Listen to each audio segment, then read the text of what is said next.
Hi everybody, this is the Baseball Hut. You made it spectacular, terrific, the great one, the People's Champion. Your host, the Hut. Welcome back to the Baseball Hut, and hopefully you like this video. And hit that subscribe. As you know, the Mets played first two spring training games. They lost the first one to the Marlins, and then they won on Sunday against the Yankees. And I'll have a video on what happened in that game on the prospect. I'll probably do all that stuff, all the spring training stuff on the prospect side. But we'll talk about a player that is under the radar, and a guy that could probably help the Mets in case all this other stuff sort of falls by the wayside. Of course, if Benz doesn't make the team, if MJ Melendez doesn't give them what they're looking for, and of course, if Brett Beatty's not ready for the season because he's dealing with a hamstring, but he is kind of moving around. And that is Jarrett Young. I'm going to read your profile from last year. And we saw him a little bit last year. He had 4 home runs and about 46 at-bats. Read the limited duty, but the power really was very good, and of course he had a very good September. Had a good September, hitting some home runs, and the Mets were very desperate for guys hitting home runs and scoring runs.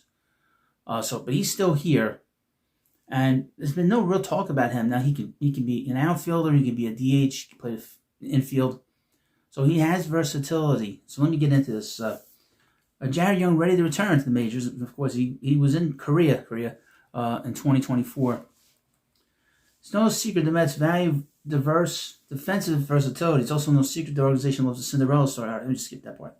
The Canadian-born 29-year-old signed a split contract, 1-year major league deal with the Mets in December of 2024. Utility player, Young played with the Cubs from 2022 to 2023. Hitting .210 over 22 games. He split the 2024 campaign with the Cardinals AAA affiliate and the Doosan Bears of the KBO League. That's Korea. Young belted 10 home runs with Memphis, posting a 917 OPS, while smacking 11 home runs in Korea with a 1080 OPS. Let me just skip this other part. And of course, the Mets need guys that are going to be able to do more than a few things. It's not uncommon for players to make league changes during the season, but Young made a big one in 2024. An opportunity to play in the KBO came up earlier than expected while with the Cardinals AAA affiliate. It was an offer he couldn't refuse. When I make him an offer he can't refuse. Young notes that playing overseas, look what they've done to my boy. Young notes that playing overseas was something he had always wanted to experience in his career, and he felt like it would be a chance to go somewhere and prove how good of a player he could be on any stage. On playing the KBO, Young commented, let me read you this. Where is it? When I got there, I really had to lean into just trusting myself in the game and play. You're kind of on your own over there, so being confident was huge. I decided to come back to the States and sign with the Mets, however, because I feel like my big league career is just getting started. Now, he's 30 years old now. Young signed with the Mets as depth. This is old, like I said, an older, and they mentioned Pete Alonso. But, without Pete here, there is a bit of a void. Be interesting to see how well Jorge Polanco plays at first base and how well Mark Vientos plays at first, because they're going to get a lot of reps. And, of course, I think Brett Beatty's going to be good at first. I don't think that's going to be that difficult, to be honest with you. The player profile, the Mets cover players who can do a little of everything. Young fits that profile to a T as he's played all over the infield and outfield and even pitched a bit. However, he notes that he's more confident in the outfield, especially since that's where he's been playing the most over the past couple of years. Young isn't one to get comfortable in one spot. Quote, it's all about taking the time to get the reps in everywhere in practice and then being confident in games. Right-hand throwing and left-handed swinging Young brings 3 gloves to every game. 1 for first, 1 for third, and 1 for the outfield. He's also always ready to go whenever Imagine needs him to play.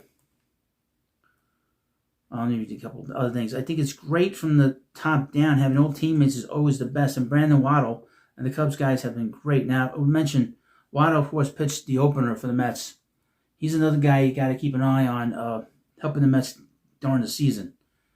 With the 2025, we'll skip that part. Like any ball player, the goal and expectation is to get to the big league club and help them as much as possible. In order to do that, quote, you have to be healthy and strong and playing at your best. Everyone always says that cliche answer, but it's the truth. When my name's called, I'll be ready.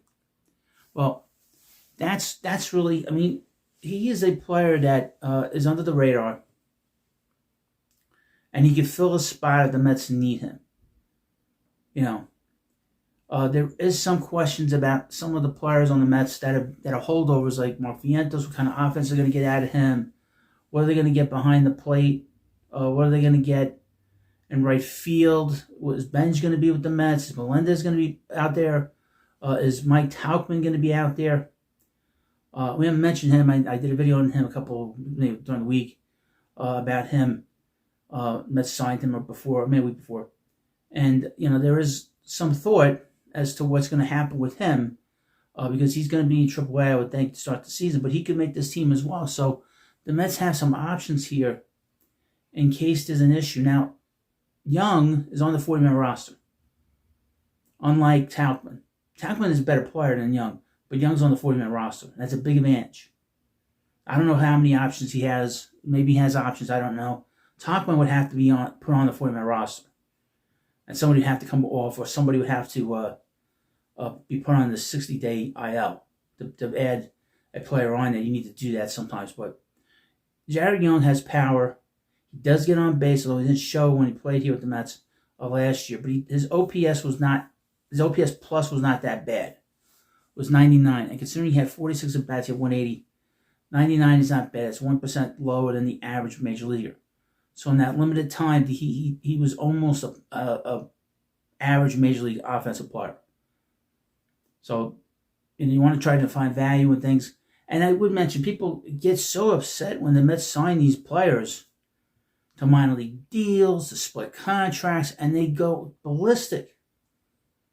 You have to fill out your roster with players. You can't fill your roster out with every player as an all-star. It just doesn't work like that. That's not how life is either. I mean, if you work in a business, not everybody's a superstar, Some guys are lunch pail guys. Some guys you fill in. Some guys are temps. That's how it is. That's life. That's Walgreens, by the way. Well, anyway, let me know what you think about this video. And, of course, stay safe out there during this horrible snowstorm.